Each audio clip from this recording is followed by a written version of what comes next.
Assemblies of God Vellur திருச்சபையின் சார்பாக உங்களை யாவருக்கும் மீண்டுமாய் என்னுடைய வாழ்த்துக்களை தெரிவித்துக் கொள்கிறேன். இன்றைக்கும் இந்த எபிசோட் மூலமாக உங்களை சந்திக்கிறதுல சந்தோஷப்படுகிறோம்.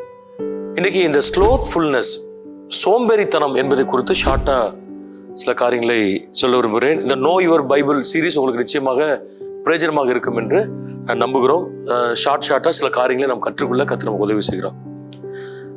அந்த வேர்ட் ஸ்லோத், அந்த சோம்பேறித்தனம் என்கிற வார்த்தை வந்து லர்டின் வேர்த்திலிருந்து வந்திருக்கலாம்.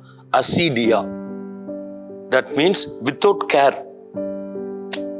வித்தவுட் கேர், ஒரு கவனம் இல்லாத ஒன்று. அதான் அந்த சோம்பேறித்தனத்துக்கு. இந்த சோம்பேறித்தனத்தை குறித்து நீங்க ஒரு நாள் ஃபுல்லா பேசலாம், பல நாட்கள் கூட பேசலாம். அவ்வளவு கண்டென்ட்டை ஆண்டவர் பைபிள்ல, அது விசேஷமா நீதிமொழிகளை ஞானிகளை கொண்டு என்ன செஞ்சிருக்கிறார், எழுதியிருக்கிறார். சரி, அதாவது ரெஸ்ட் எடுக்கிறது வேற, சோம்பேறியா இருக்கிறது வேற. நம்ம எல்லாருக்குமே பிசிக்கலா ஓய்வு தேவை, மைண்டுக்கு ஓய்வு தேவை. ரெஸ்ட் அப்படிங்கிறது வெரி இம்பார்ட்டன்ட். ஸ்பிரிச்சுவல் ரெஸ்ட் இருக்கு, பிசிக்கல் ரெஸ்ட் இருக்கு, எமோஷனல் ரெஸ்ட் இருக்கு, ரொட்டீன் ஒர்க்ல இருந்து எடுக்கிற ரெஸ்ட் இருக்கு. சில பேருக்கு வாழ்க்கையே ரெஸ்டா தான் இருக்கும், எப்பமாதான் வேலை செய்வான், நிறைய இது ரெஸ்டா இருக்கும். அதான் ஸ்லோத்ஃபுல்னஸ். எனக்கு சோம்பேறித்தனம் இருக்கிறது என்பது எப்படி தெரியும்? அதுக்கு சில சிம்டம்ஸ் இருக்கு பைபிள்ல. முதல்ல அந்த சிம்டம்ஸை சொல்லிடுறேன். நம்பர் 1 என்ன அப்படின்னா ஸ்லீப்பிங். நீதிமொழிகள் 19:15 தூக்கம். என்ன, சோம்பேறி வந்து எப்பவுமே என்ன செய்வான்? தூங்கிட்டே இருப்பான். நீங்க அடிக்கடி தூங்கிட்டே இருக்கனா அது ஒரு serious psychiatric problem, psychological issue. அது எப்பவுமே தூங்கிட்டே இருக்கிறாங்க, ஒன்று சீரியஸ் டிப்ரெஷன்ல இருக்கலாம், அல்லது அது ஒரு டிசீஸா கூட இருக்கலாம். 8 hours தூங்குறது ஹெல்த்தி. இது ரொம்ப நேரம் தூங்கிட்டு எப்போ பார்த்தாலும் ஸ்லீப்பிங்கா இருக்கு, ஸ்லீப்பிங் மோட்ல இருக்குது வந்து தப்பு. ஸோ உங்களுக்கு அடிக்கடி எப்போ பார்த்தாலும் தூக்கம் வருதா, நீங்க சோம்பேறி. 1. 2வது நீதிமொழிகள் 22:13 22:13 கிவிங் எக்ஸ்கியூசஸ். என்ன, வழியில சிங்கம் இருக்கும், நடுவீதியில பால சிங்கம் இருக்கும் என்று சோம்பேறி சொல்வான். எந்த ஊர்லயும் சிங்கம் இருக்காது. இது என்னது? எக்ஸ்கியூசஸ். ஒரு வேலை செய், அதுங்க எனக்கு போக முடியாதாங்க, அது ரொம்ப கஷ்டம், இங்க அவங்க இருப்பாங்க, இங்க டிராஃபிக்கா இருக்கும், இவங்க எதிர்ப்பாங்க, அப்படின்னு நிறைய எக்ஸ்கியூசஸ் சொல்லிட்டே இருக்கிறீங்களா ஒரு வேலைக்கு. இன்னைக்கு மூடு இல்லை, நாளைக்கு பார்த்துக்கலாம், நாளை கழிச்சு பார்த்துக்கலாம். இது எல்லாமே சோம்பேறித்தனம்.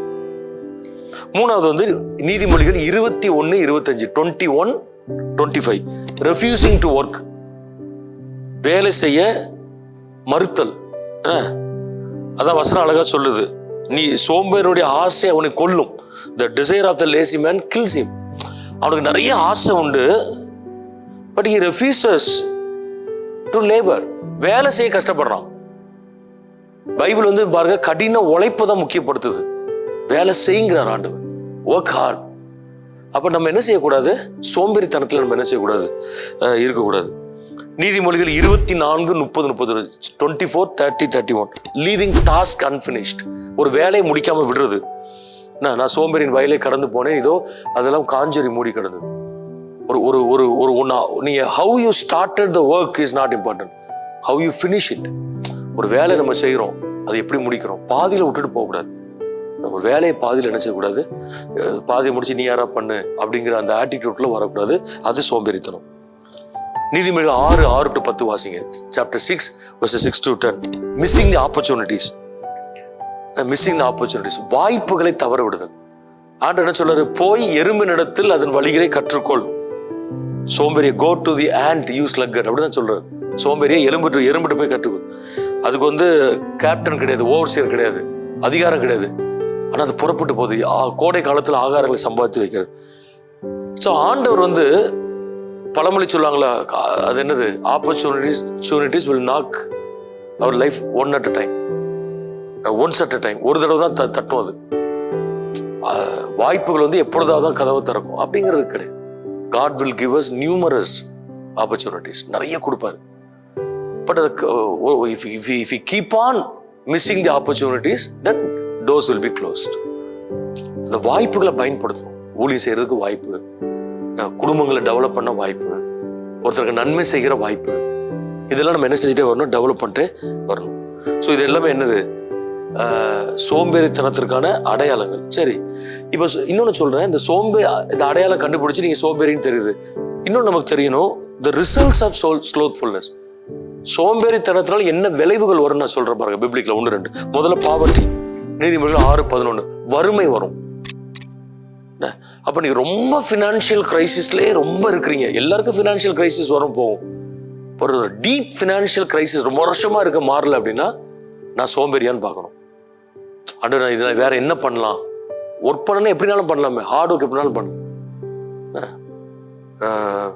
மரியாதை குறை, எது மரியாதை, செய்கிற வேலையை கண்ணியமா உண்மையை செஞ்சா அதான் மரியாதை. பெரிய வேலை சின்ன வேலை என்ன கிடையாது, ஒண்ணுமே கிடையாது. பாவர்ட்டி 1. ரெண்டாவது 2 சாமுவேல் 11:1 வாசிங்க. 2 சாமுவேல் சாப்டர் 11:1. என்ன ரிசல்ட்? லீட்ஸ் டு சீரியஸ் சின். ஒரு மோசமான பாவத்தை வழி நடத்தும். ராஜா என்ன பண்ணார் அன்னைக்கு? சாப்டர் 11ல 2 சாமுவேல் சாப்டர் 11ல ஆண்டவர் அழகா சொல்றாரு, ராஜாக்கள் யுத்தத்துக்கு போகிற காலம் வந்த பொழுது தாவீது என்ன பண்ணிட்டாரு? எருசலேமில் தங்கி விட்டான். தங்கினது அதுதான் பாயிண்ட். இவன் ஃபீல்டுக்கு போய் அங்க உட்காந்து ஆட்களை என்கரேஜ் பண்ணி ஸ்ட்ராட்டஜிக்கா பிளான் பண்ணியிருந்தா இந்த பாவம் வந்திருக்காது. அங்க உட்காந்துறான், உலாத்துறான், குளிக்கிற ஆளை பார்க்கறான், அவங்களுக்கு கூட்டு விடுறான், விபச்சாரம் பண்றோம். அந்த those pages are black pages in David's history. அதை அழிக்க முடியாத ஒரு கருப்பு பக்கமா ஆயிடுச்சு. அப்போ சோம்பேறித்தனம் தீவிர பாவத்துக்கு நேராய் நம்ம நடத்தும். நீதிமொழிகள் 12:24, 12:24. என்ன? Lazy man will be put to forced labor, but the hand of the diligent will rule. அதாவது விவேகமாய் உற்சாகமாய் கையிறவன் வந்து ஆளுகை செய்யும். ஆனா இந்த சோம்பேறி வந்து கட்டாயப்படுத்தப்பட்டு வேலை. அப்ப என்ன அர்த்தம்? Depending on others. நீங்க சோம்பேறியா இருந்தீங்கன்னா உங்க வாழ்க்கை ஃபுல்லா யாரையோ டிபெண்ட் பண்றதா இருக்கும். அந்த டிபெண்டன்ஸ்குள்ள போகக்கூடாது. டிபெண்டன்ஸ்குள்ள என்ன செய்யக்கூடாது? போகக்கூடாது. மத்தேயு 25:28, மேத்யூ சாப்டர் 25:28 onwards, பேரபிள்ல பனிஷ்மெண்ட். அப்ப என்ன நடக்கும்? சீரியஸ் பனிஷ்மெண்ட் தருவாங்கிறார் ஆண்டவர். 5 கொடுத்தாரு. இன்னொரு பேரபிள்ல ஒருத்தருக்கு 2, ஒருத்தருக்கு 1. 5 வாங்கினவன் மல்டிப்ளை பண்ணிட்டான், 2 வாங்கினவன் மல்டிப்ளை பண்ணிட்டான், 1 வாங்கினவன் யூஸ் பண்ணல. ஸோ ஆண்டவர் உனக்கு என்ன செய்யறாரு? பனிஷ்மெண்ட் கொடுக்குறாரு. ஸோ நம்ம சோம்பேறியாக இருந்தால் நமக்கு என்ன வரும்? பனிஷ்மெண்ட் வரும். கடைசியா வந்து ஹவு டு ஓவர் கம். அப்போ சிம்டம்ஸ் என்னன்னு சொன்னேன், நான் அடையாளங்கள் என்னன்னு சொன்னேன், ரிசல்ட்ஸ் விளைவுகள் என்னன்னு சொன்னேன். இப்போ ஃபைனலா ஹவு டு, எப்படி நம்ம இதை மேற்கொள்றது? முதல்ல சொல்றேன், ஸ்டார்ட் ஒர்க்கிங் ஹார்ட். கடுமையா உழைங்க. நிறைய நேரம் இருக்கு, என்ன பண்ணணும்னு தெரியல, எதையாவது ஒண்ணு என்ன செஞ்சுட்டே இருக்கணும், உழைச்சிட்டே இருக்கணும், ஏதாவது வேலை செஞ்சுட்டே இருக்கணும். பகல் கொஞ்ச நேரம் ரெஸ்ட் எடுக்க தப்பு கிடையாது, உங்களை கேர் பண்ணது தப்பு கிடையாது, என்டர்டைன்மெண்ட் தப்பு கிடையாது.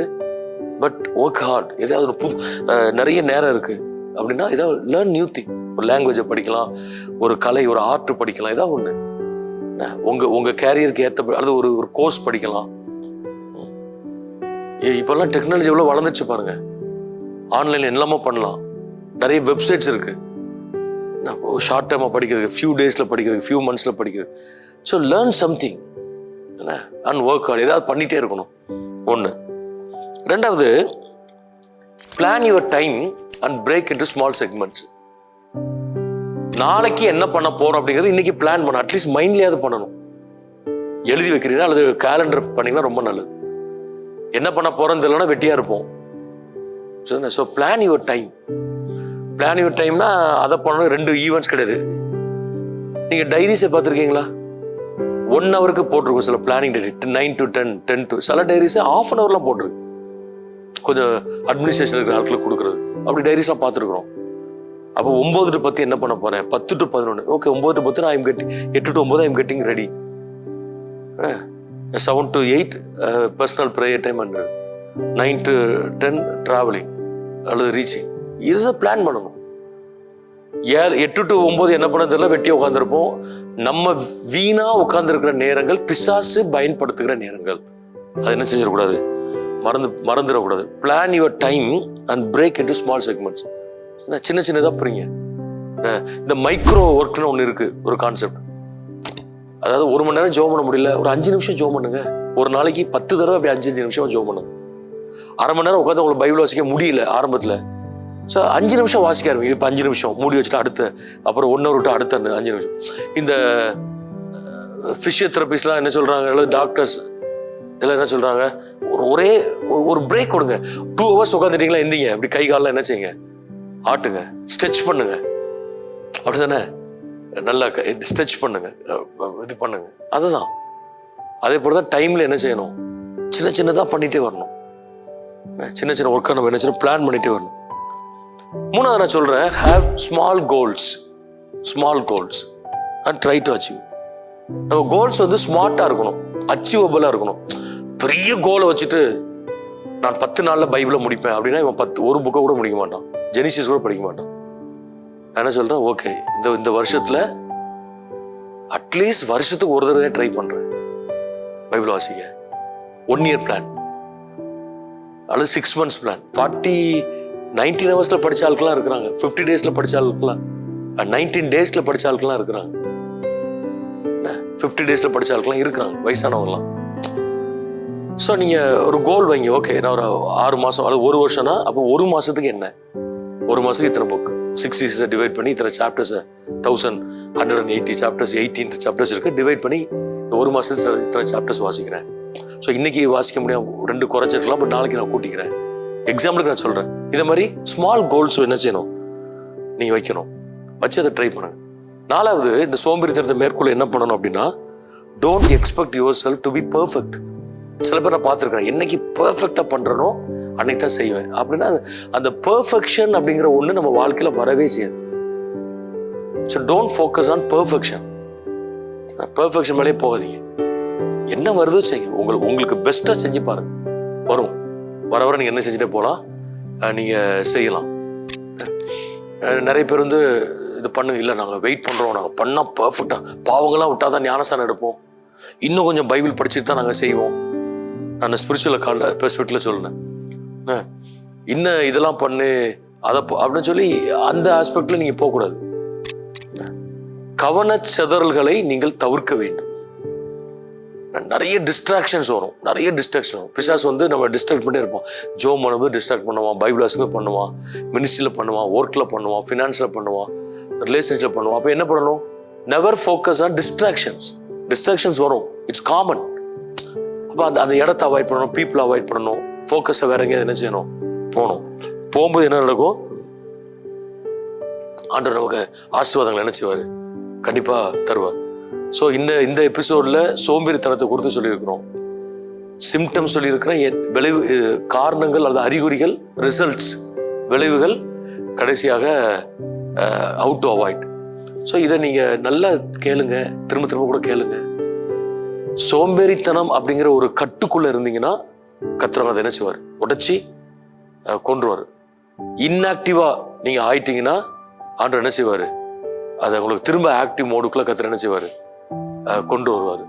ஸோ அதை நம்ம எப்பொழுதும் என்ன செய்யணும், நம்ம அதை செய்யறதுக்கு முயற்சி எடுப்போம். கர்த்தர் நம்மை ஆசீர்வதிப்பார்கள். ஜெபம் பண்ணுவோம். ஆண்டவரே, ஒருவேளை சரீர பலவீனமோ, மன சோர்வுகளோ, அழுத்தங்களோ, இவர்களால் சோம்பேறித்தனத்துக்குள் இதை கேட்கிற யாராவது போயிருந்தால் கர்த்தர் அவர்களை இந்த செய்திகள் மூலமா இழுத்து கொண்டு வெளியே வருகிறார். இயேசு நாமத்தினால எல்லா கட்டுகளும் உடைக்கப்பட கர்த்தர் நீர் உதவி செய்யும்படியாக நாங்கள் ஜெபிக்கிறோம். அனைவருக்கு பிரயோஜனமாய் கர்த்தர் நீர் மாற்றித்தார். நீர் மகிமைப்படுவீராக. இயேசு நாமத்தில் ஜெபிக்கிறோம் பிதாவே. ஆமென். God bless you.